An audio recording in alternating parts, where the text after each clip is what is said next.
Hello friends, എല്ലാവർക്കും സുഖമാണെന്ന് കരുതുന്നു. ഞങ്ങൾ 3 ആഴ്ച നാട്ടിലൊന്ന് നിൽക്കാനായിട്ട് സാധിച്ചു. മക്കളും 6 പേരക്കുട്ടികളും എല്ലാം ഒരുമിച്ചുള്ള സന്തോഷം നിറഞ്ഞ ദിവസങ്ങളായിരുന്നു. 3 മക്കളും പല ഭാഗങ്ങളിലായിരുന്നു. അവർ ഒരുമിച്ച് കൂടുന്നത് 8 വർഷങ്ങൾക്ക് ശേഷം ആദ്യമായാണ്. അപ്പോൾ ആ ദിനങ്ങൾ ഞങ്ങളുടെ ജീവിതത്തിൽ മറക്കാനാവാത്ത ഒത്തിരി സന്തോഷം നിറഞ്ഞ ദിവസങ്ങളായിരുന്നു. ഞങ്ങൾ തിരിച്ച് കാനഡയിലേക്ക് മടങ്ങി വരികയാണ്. ഞങ്ങൾ വരുന്നത് ദുബായ്, സ്വിറ്റ്സർലൻഡ്, ടൊറന്റോ, അങ്ങനെയാണ് കാനഡയിലെ വീട്ടിലേക്ക് വരുന്നത്. അപ്പോൾ ഞങ്ങളുടെ യാത്രയിൽ ഒത്തിരി നല്ല കാഴ്ചകൾ നിങ്ങളെ കാണിക്കാൻ സാധിക്കുമെന്ന് കരുതുന്നു. അപ്പോൾ എല്ലാവരും ഞങ്ങളൊപ്പം ഉണ്ടാകണം. പലർക്കും ഞങ്ങളുടെ വീഡിയോ കിട്ടാൻ വൈകുന്നു, കിട്ടുന്നില്ല എന്നൊക്കെ പരാതിയുണ്ട്. എല്ലാവരും തന്നെ സബ്സ്ക്രൈബ് ചെയ്ത് കാണാനായിട്ട് ശ്രദ്ധിക്കുക.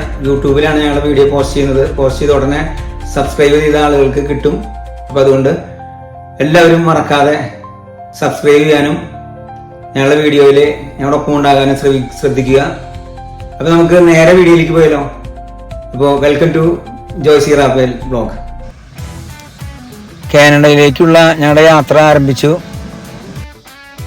രാവിലത്തെ ബ്രേക്ക്ഫാസ്റ്റ് എയർപോർട്ടിനടുത്തുള്ള ഹോട്ടലിൽ നിന്ന് തന്നെ ആയിരുന്നു. അപ്പോൾ അവിടെ മേജോ കാത്തുനിന്നിരുന്നു. ഞങ്ങളോടൊപ്പം ജോമി ഉണ്ടായിരുന്നു. അപ്പോൾ എല്ലാവരോടും ഒപ്പം ഒരു ബ്രേക്ക്ഫാസ്റ്റ് ഒക്കെ കഴിച്ച് ഞങ്ങൾ അവരോടൊക്കെ യാത്ര പറഞ്ഞ് പോരാൻ നേരം ഒരു ഗ്രൂപ്പ് ഫോട്ടോ എല്ലാവരോടും ഒപ്പം ഞങ്ങൾ എടുത്തു. അതിനുശേഷം നേരെ എയർപോർട്ടിലേക്ക്.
Even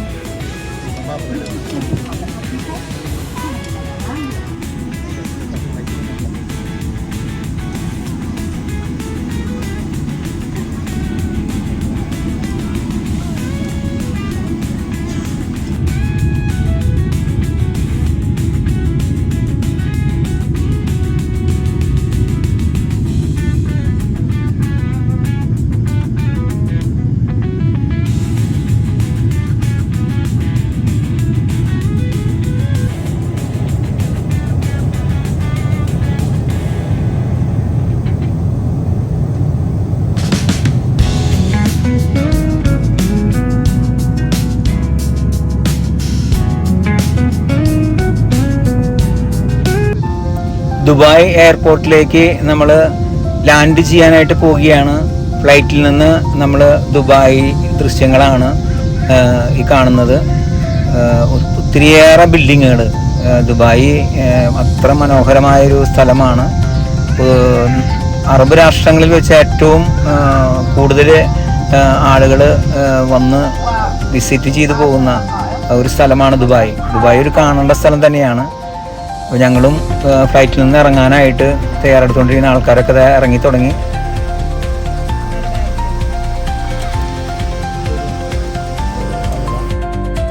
ഇതാണ് ഞങ്ങൾ യാത്ര ചെയ്ത എമിറേറ്റ്സിൻ്റെ ഫ്ലൈറ്റ്. ഫ്ലൈറ്റിൽ നിന്ന് ഇറങ്ങിയതിന് ശേഷം ട്രെയിനിൽ വേണം നമ്മൾ ഇതിൻ്റെ മെയിൻ എൻട്രൻസിലേക്ക് പോകാനായിട്ട്. അപ്പോൾ ട്രെയിൻ വന്നു. ഇലക്ട്രിക് ട്രെയിനിൽ ഞങ്ങൾ കയറി. അവിടെ നിന്ന് ഞങ്ങൾ മെയിൻ എൻട്രൻസിലേക്ക് പോയിക്കൊണ്ടിരിക്കുകയാണ്. മെയിൻ എൻട്രൻസിലെത്തി ഇറങ്ങി. പിന്നെ അവിടെയും കുറച്ച് പേപ്പർ വർക്കുകളുണ്ട്. അതിനുശേഷം മാത്രമാണ് നമുക്ക് പുറത്തേക്ക് ഇറങ്ങാനായിട്ട് സാധിക്കുക. അതിൽ പുറത്തേക്ക് ഇറങ്ങാനായിട്ട് നമ്മളെ ചെക്കിങ് കഴിഞ്ഞു. പുറത്തേക്ക് പോയിക്കൊണ്ടിരിക്കുകയാണ്. ഇവിടെ നമ്മളെ സ്വീകരിക്കാനായിട്ട് ഓമനാൻ്റെയും അതുപോലെ തന്നെ ബബിയും വന്നിട്ടുണ്ട്. അപ്പോൾ അവരോടൊപ്പമാണ് ഇനി നമ്മൾ ദുബായി കാണാനും കുറച്ച് സമയം അവരുടെ വീട്ടിൽ ചിലവഴിക്കാനൊക്കെ പോകുന്നത്. അപ്പോൾ നമ്മൾ നേരെ ഇവിടെ നിന്ന് പോകുന്നത് ഇവരുടെ ഓമനാൻ്റിയുടെ വീട്ടിലേക്കാണ്. അപ്പോൾ എല്ലാവർക്കും ഭയങ്കര സന്തോഷമായി ഞങ്ങളെ കണ്ടപ്പോൾ. അപ്പോൾ അവിടെ നിന്ന് നമ്മൾ എയർപോർട്ടിൻ്റെ ഉള്ളിൽ തന്നെ കാണാനായിട്ട് ഒത്തിരി ദൃശ്യങ്ങളുണ്ട്. ഇത് അവിടുത്തെ ഫൗണ്ടനാണ്. ഇതൊക്കെ വളരെ മനോഹരമായിട്ടാണ് ദുബായ് എയർപോർട്ട് ക്രമീകരിച്ചിരിക്കുന്നത്. വലിയ എയർപോർട്ടാണ് ദുബായ് എയർപോർട്ട്. അപ്പോൾ എനിക്ക് 18 വയസ്സുള്ളപ്പോൾ പാസ്പോർട്ടൊക്കെ എടുത്ത് ദുബായിലേക്ക് വരാൻ ആഗ്രഹിച്ചാണ്. പക്ഷേ അത് നടന്നത് 45 വർഷങ്ങൾക്ക് ശേഷമാണ്. അപ്പോൾ ദുബായ് കാണുക എന്ന ഒരു വലിയ സ്വപ്നം യാഥാർത്ഥ്യമായ നിമിഷമാണ് എൻ്റെ ജീവിതത്തിൽ. അപ്പോൾ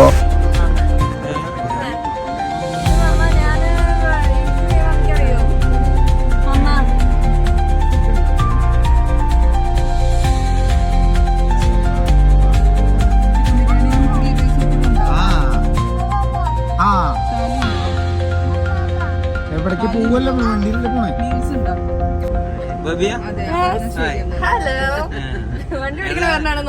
സാരഥിയാണ് ദുബായ് കാണിച്ചു തരാൻ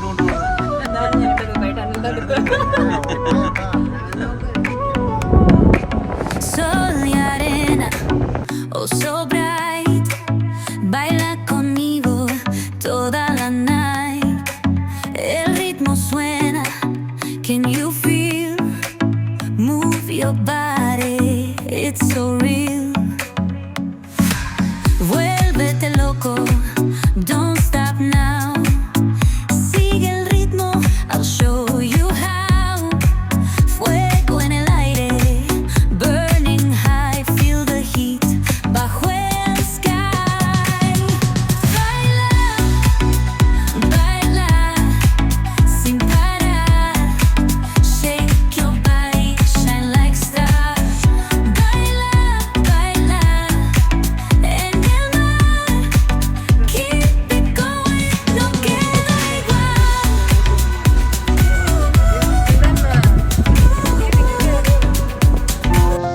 ഞങ്ങൾ ദുബായിൽ വന്നിറങ്ങിയപ്പോൾ ആദ്യം പോയത് ഭക്ഷണം കഴിക്കാനായിട്ടൊരു മലയാളി ഹോട്ടലിലേക്കാണ്.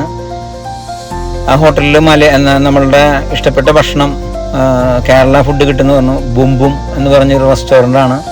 അവിടേക്ക് പോയി അവിടെ ഞങ്ങൾക്ക് നല്ല ഭക്ഷണം, അതായത് വെള്ളരിച്ചോറ്, അതുപോലെ നെയ്ച്ചോറ്, അതുപോലെ പപ്പടം, മീൻകറി, നെയ്മീൻ വെച്ചത്, പിന്നെ അതുപോലെ തന്നെ ബീഫ് ഫ്രൈ ചെയ്തത്, ചിക്കൻ ഫ്രൈ ചെയ്തത്, പിന്നെ അതിൻ്റെ കൂടെ ബാക്കിയുള്ള കറികൾ എല്ലാം കൂടി നല്ലൊരു ഭക്ഷണമായിരുന്നു. അപ്പോൾ അതെല്ലാവർക്കും ഇഷ്ടപ്പെട്ടു. നമ്മുടെ നാട്ടിലത്തെ പോലെ തന്നെ കേരള ഫുഡ് പോലെ തന്നെ നല്ല ഭക്ഷണമായിരുന്നു. അപ്പോൾ എല്ലാവരും അത് കഴിച്ചു. അപ്പോൾ തന്നെ ഒരു ഫ്ലൈറ്റിലത്തെ 2 ദിവസം ഭക്ഷണമായിരുന്നു. അപ്പോൾ അതിനെക്കാളും കുറച്ചും കൂടി നമുക്ക് നാട്ടിലത്തെ ഭക്ഷണം കിട്ടാന്നുള്ളൊരു സന്തോഷമില്ല. അപ്പോൾ അതൊക്കെ കഴിഞ്ഞതിന് ശേഷം ഞങ്ങൾ നേരെ ഓമനാൻ്റിയുടെ ഫ്ലാറ്റിലേക്ക്. ഓമനാൻ്റി ഈ ഫ്ലാറ്റിലാണ് താമസിക്കുന്നത്. അപ്പോൾ ഇവിടെ കുറച്ച് സമയം നമ്മൾ ചിലവഴിച്ചു. അപ്പോൾ ഇത് ഓമനാൻ്റിയുടെ വീട് ഇതാണ്. 2 ബെഡ്റൂമും ലിവിങ് ഹാളും കിച്ചണും വാഷ്റൂമും എല്ലാം അടങ്ങിയൊരു. അപ്പോൾ ഓമനാൻ്റിയും ബബ്ബി മാത്രമാണ് ഇവിടെ ഉള്ളത്. മൂത്ത മകൾ വിവാഹം കഴിഞ്ഞു, അവർ ഇവിടെ ഇല്ല. അപ്പോൾ അവരോടൊപ്പം കുറച്ച് സമയം ചിലവഴിച്ചു. അതിന് ശേഷമായിരുന്നു ഞങ്ങൾ ദുബായ് കാണാനായിട്ട് ഇറങ്ങിയത്. ഇതാണ് ബബ്ബിയുടെ പപ്പ. ദുബായിലെ ഏറ്റവും ഉയരം കൂടിയ ബിൽഡിംഗാണ് ബുർജ് ഖലീഫ. അതായത് ബുർജ് എന്ന് പറഞ്ഞ അറബി വാക്കാണ്. അത് ഉയരം കൂടിയത് എന്നാണ്. ഖലീഫ അവിടുത്തെ പ്രസിഡൻ്റായിരുന്നു. അപ്പോൾ അദ്ദേഹത്തിൻ്റെ പേരിലും കൂടിയാണ് ഈ ബുർജ് ഖലീഫ എന്നറിയപ്പെടുന്നത്. ദുബായ് മാള് വേൾഡിലെ തന്നെ ഏറ്റവും വലിയ മാളാണെന്ന് പറയപ്പെടുന്നു. അത്രയധികം വലിയ മാളാണത്. അതൊരു ദിവസം കൊണ്ടൊന്നും കണ്ടു തീരില്ല. അത്രമാത്രം ഷോപ്പുകളുള്ള സൗകര്യങ്ങളുള്ള മാളാണ്. അപ്പോൾ ആ മാള് കാണാനായിട്ടും അതുപോലെ ബുർജ് ഖലീഫ കാണാനായിട്ടും ഞങ്ങൾ പുറപ്പെട്ടു. ഞങ്ങൾ അവിടേക്ക് ചെന്ന് ബിൽഡിങ്ങുകളൊക്കെ കാണുമ്പോൾ അത്ര മനോഹരമായ ബിൽഡിങ്ങുകളാണ്, എത്ര ഭംഗിയാണ്. അപ്പോൾ ഞങ്ങൾ ദുബായ് മാളിലേക്കാണ് ഞങ്ങൾ പ്രവേശിച്ചിരിക്കുന്നത്. അപ്പോൾ അതിൻ്റെ ഫസ്റ്റ് എൻട്രിയിലൂടെയാണ് ഞാൻ പോയിക്കൊണ്ടിരിക്കുന്നത്. അപ്പോൾ ഇവിടെ ഞങ്ങൾക്ക് ഞങ്ങളൊരു സുഹൃത്ത് ഇവിടെ ഞങ്ങളെ കാണാനായിട്ട് വെയിറ്റ് ചെയ്യുന്നുണ്ട്. ഞങ്ങൾ നേരത്തെ വീഡിയോയിൽ പറഞ്ഞിരുന്നു, ഏഞ്ചലും അതുപോലെ അരുണും അവരിവിടെ.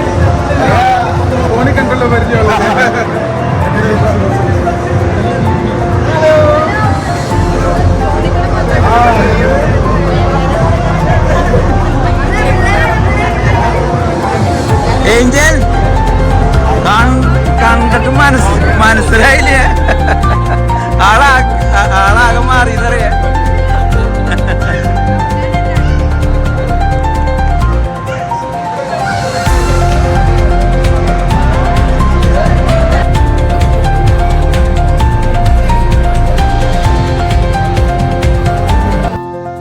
ഇതിവിടുത്തെ അക്വേറിയമാണ്. വളരെ മനോഹരമായ ഒത്തിരി ഫിഷ് നിറഞ്ഞു നിൽക്കുന്ന ഒരു അത്രമാത്രം ഭംഗിയിലാണ് ഈ അക്വേറിയം ഇവർ സെറ്റ് ചെയ്തിരിക്കുന്നത്.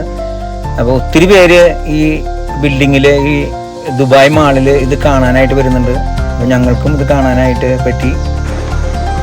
ഇത് എമിറേറ്റ്സിൻ്റെ ഒരു ഫ്ലൈറ്റിൻ്റെ മോഡൽ ഇവരുണ്ടാക്കി വെച്ചിരിക്കുന്നതാണ്. ഈ മാളിനകത്ത് കുട്ടികൾക്ക് കളിക്കാനായിട്ട് സ്കൈറ്റിങ്ങിന് പറ്റിയ രീതിയിൽ ഇവർ മഞ്ഞിൻ്റെ ഒരു പ്രാതലം സൃഷ്ടിച്ചുകൊണ്ട് അതിൽ ഒത്തിരി കുട്ടികൾ ഈ സ്കൈറ്റിങ്ങിൽ ചെയ്യുന്നുണ്ട്. അപ്പോൾ അത് ഈപ്പിനെ കണ്ടപ്പോൾ വലിയ സന്തോഷമായി. അപ്പോൾ ഈപ്പനും അതിലേക്ക് കടക്കണമെന്ന് ആഗ്രഹമുണ്ട്. പക്ഷേ ഞങ്ങൾക്ക് സമയക്കുറവ് കാരണത്താൽ ഈപ്പനെ അതിലേക്ക് കൊണ്ടുപോകാൻ പറ്റിയില്ല. അപ്പോൾ ഒത്തിരി നല്ല മനോഹരമായ കാഴ്ചയായിരുന്നു. ഞങ്ങൾ വീണ്ടും മാളിലത്തെ ഓരോ കാര്യങ്ങളും കണ്ടുകൊണ്ടിരിക്കുകയാണ്. വലിയ മാളാണ്, ഒത്തിരി കാണാനുണ്ട് കാഴ്ചകൾ. ഇതിൽ ഫുഡിൻ്റെ സെക്ഷനാണത്, വലിയ സെക്ഷനാണത്. ഒത്തിരി പലതരം ഫുഡുകൾ നമുക്ക് ഇവിടെ കിട്ടും.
ഈ അക്വേറിയത്തിൽ ശ്രദ്ധിച്ചു നോക്കിയാൽ നിങ്ങൾക്ക് കാണാൻ സാധിക്കും, ഇതിൽ മത്സ്യകന്യകയുണ്ട്. അപ്പോൾ അത് ഒരു കൗതുകരമായ കാഴ്ചയായിരുന്നു.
നേരത്തെ പറഞ്ഞ ബുർജ് ഖലീഫയാണത്, ഏറ്റവും ദുബായിലെ ഉയരം കൂടിയ ബിൽഡിങ്.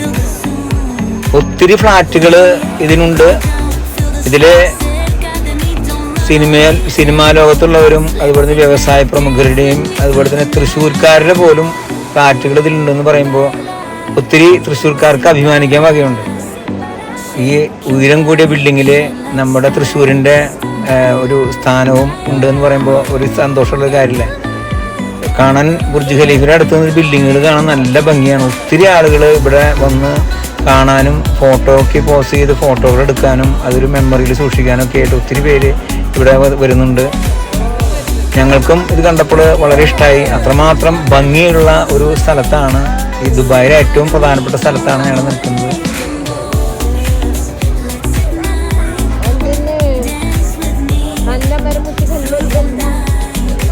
ബുർജ് ഖലീഫയുടെ തൊട്ടുള്ള മ്യൂസിക് ഫൗണ്ടനാണ്.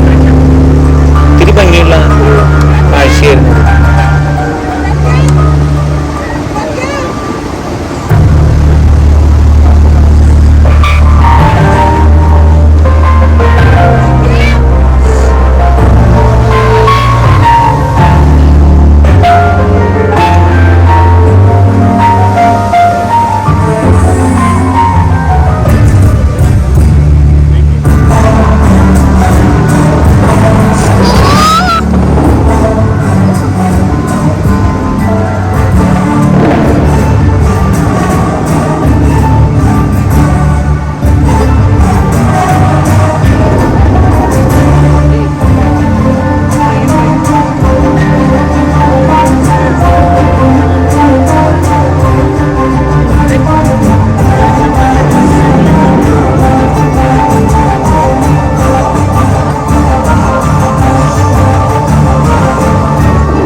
പ്രസിദ്ധമായ ദുബായിലെ ചൈന ബസാറാണത്. ആ മാളിലുള്ളതാണ്.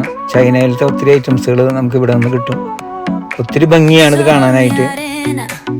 ഇത് എമിറേറ്റ്സിന്റെ ഒരു ഫ്ലൈറ്റിന്റെ മോഡൽ ഇവിടെ ഉണ്ടാക്കി വെച്ചിരിക്കുന്നതാണ്.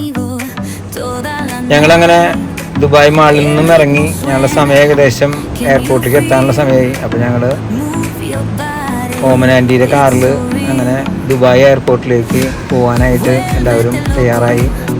അവിടുത്തെ ദുബായിലത്തെ കറക്കൊക്കെ അവസാനിച്ചു. അങ്ങനെ ഞങ്ങൾ എയർപോർട്ടിലേക്ക് പോവാണ്.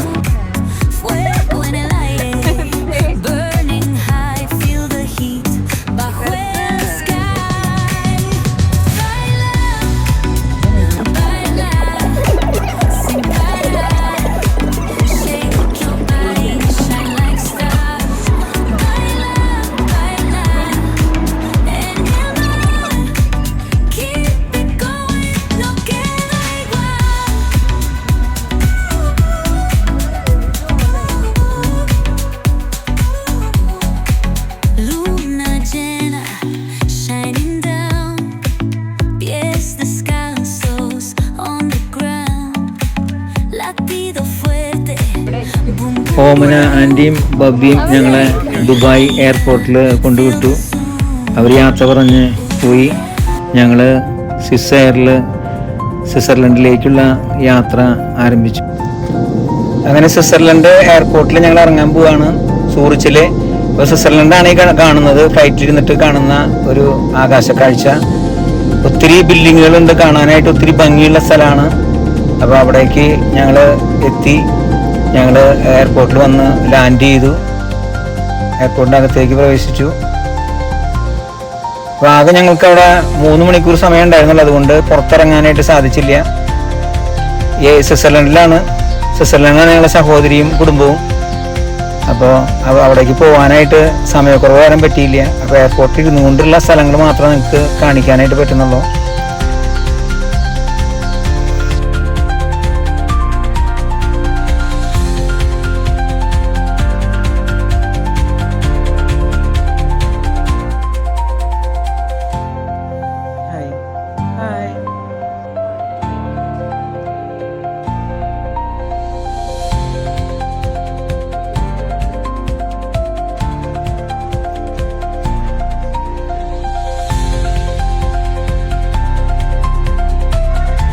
സ്വിറ്റ്സർലൻഡിനോട് വിട പറഞ്ഞ് ഞങ്ങൾ നേരെ സ്വിറ്റ്സർലൻഡിൽ തന്നെ ടൊറന്റോയിലേക്ക്. അപ്പോൾ ടൊറന്റോയിൽ ആണ് കാനഡയുടെ എയർപോർട്ട്. അവിടെ ചെന്നതിന് ശേഷം ആണ് ഞങ്ങൾ ഫ്ലൈറ്റിൽ കയറി, ടൊറന്റോയിലേക്ക് പോകാനായിട്ട് ഫ്ലൈറ്റിൽ കയറി. അതെല്ലാം സീറ്റൊക്കെ കിട്ടിയിരുന്നു, എല്ലാവരും ഹാപ്പിയായി.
ടൊറന്റോ എയർപോർട്ടിലേക്ക് ഞങ്ങൾ ലാൻഡ് ചെയ്യാൻ പോവുകയാണ്. ടൊറന്റോ ആണ് ഈ കാണുന്നത് ആകാശക്കാഴ്ച. ഞങ്ങൾ ടൊറന്റോയിൽ ഒന്ന് ഇറങ്ങി നേരെ ഞങ്ങൾ പുറത്തേക്ക് ഇറങ്ങാൻ പോവുകയാണ്.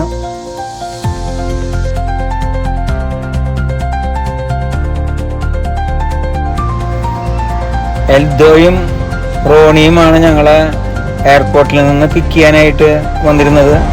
അപ്പോൾ അവരിതാ വണ്ടിയും കൊണ്ട് വന്നു. സാധനങ്ങളൊക്കെ ഞങ്ങളുടെ കൊണ്ടുവന്ന പെട്ടികളൊക്കെ വണ്ടിയിൽ കയറ്റിക്കൊണ്ടിരിക്കുകയാണ്. ഓക്കെ,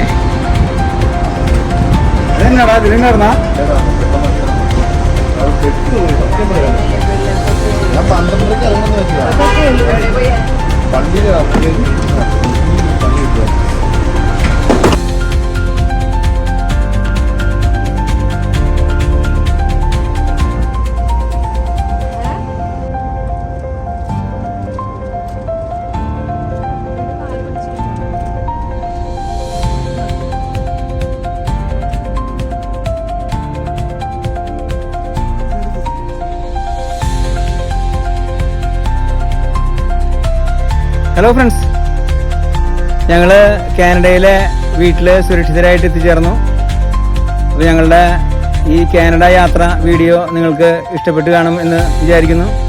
അപ്പോൾ ഞങ്ങളുടെ വീഡിയോ ഇഷ്ടപ്പെട്ടെങ്കിൽ ലൈക്ക് ചെയ്യാനും ഷെയർ ചെയ്യാനും സബ്സ്ക്രൈബ് ചെയ്യാനും മറന്നു പോകരുത്. അപ്പോൾ എല്ലാവർക്കും പുതിയൊരു വീഡിയോ ആയിട്ട് വീണ്ടും നാം കണ്ടുമുട്ടുന്നതുവരെ എല്ലാവർക്കും ബൈ.